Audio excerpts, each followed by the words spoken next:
நமக்கு ஒரு வருஷத்துல வந்து என்னென்ன விஷயங்கள் நமக்கு காலமும் சூழ்நிலையும் நமக்கு மாறப்போகுது அப்படின்னு புரிஞ்சிருச்சுன்னா, முன்னேற்பாடா நம்மள வந்து சரி பண்ணிக்கலாம். ஜோதிடம் அப்படிங்கிறது நம்மள பயப்படுத்துற விஷயமே கிடையாது. நம்மளுடைய வாழ்க்கையை சரியான நேரத்தில் சரியான முடிவை எடுக்க வைக்கக்கூடிய ஒரு வழிகாட்டி தான் அது. அது ஒரு சிறந்த அறிவு. அத கரெக்ட்டா பயன்படுத்திக்கணும் அப்படின்னு. ஸோ அப்ப மேஷ லக்னத்துக்கு வந்து பார்த்தீங்கன்னா, இந்த வருஷத்துல முதல் விஷயம் அவங்க கிட்ட நிதானம் கண்டிப்பா வேணும். அவசரமும், உணர்ச்சி வசப்படுகின்ற தன்மையும் தான் இவங்கள தடுமாற வைக்குது.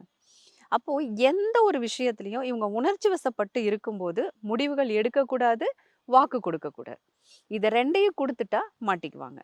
3வது இந்த உணர்ச்சி வசப்படுறதுனால கடன் கொடுப்பதும், கடன் வாங்குறதும். இந்த வருஷம் கடன குடுத்தாலும் லாக்கு, கடன வாங்குனாலும் லாக்கு. காரணம் என்ன அப்டின்னா, இந்த 6ஆம் பாவத்த இன்னைக்கு டைரக்ட்டா பார்த்துக்கிட்டு இருக்கிறது யாரு அப்டின்னா, சனி தான் பார்க்குறார். பொதுவா நமக்கு தெரியும் கோயில்ல வந்து சனி இருந்தாலே அதாவது சனீஸ்வரர் கோயிலுக்கு போனாலே நேரா நின்னு வழிபட மாட்டாங்க.